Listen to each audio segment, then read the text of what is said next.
време ни очаква днес подходящо за разходки, но сега се пренасяме в света на задочна България. Знаете ли, че България е имала собствено ски оборудване и пожарогасители още през 20-те години на 20 век? Многобройна е родната техника, с която можем да се гордеем. Нейната история научаваме от книгата "Произведено в България", а повече за нея разказва Станчо Станчев в рубриката "Задочна България". Тя е чудновата, практична, непозната. Днес стои из аукциони и прашни мазета, но в миналото е улеснявала живота на цялата нация. Зад неразказаната история на родната техника ще надникнем сега в книгата "Произведено в България".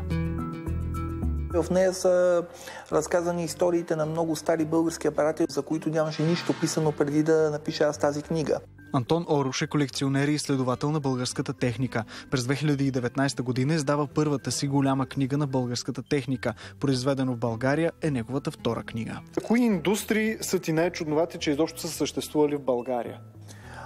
Например, не знаех, че в България са произвеждани пожарогасители по времето на царство България, от 30-те години, иначе по-късно ясно, че се появяват.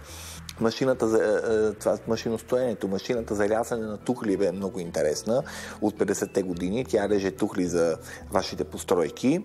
И пък българските сглобяеми къщи от 70-те години също са интересни.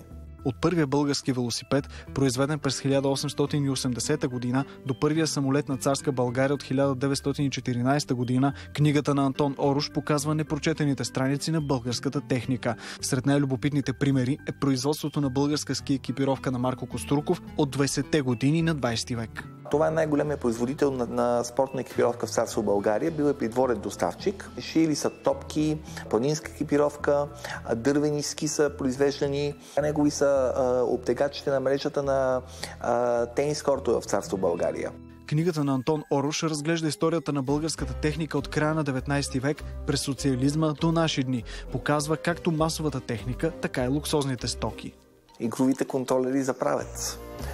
Игровите контролери с потенциометрии за компютър и правец. Правец 8D, макар да мислен като домашен компютър, не го има чак толкова много, защото не кой знае колко много домакин са разполагали с него. Работното място на Антон Оруш е библиотеката на Софийския университет "Свети Климент Охридски", където също съхранява част от колекцията си.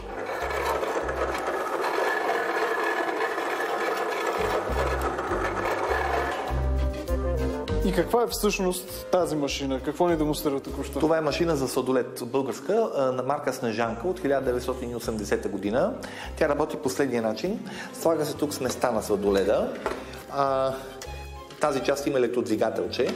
Тя се слага отгоре и целият този апарат се слага в камерата на хладилника.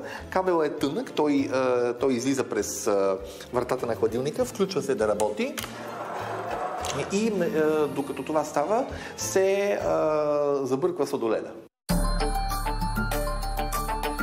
Университетската библиотека, в която аз работя, съдържа много техническа литература и често пъти това място се оказва последния ми кос, от който мога да намеря нещо интересно за мой апарат. Например, тук намерих информация за първата българска фабрика за вагони на Стоян Атанасов. Страстта по колекционерството Антон се запалва преди години.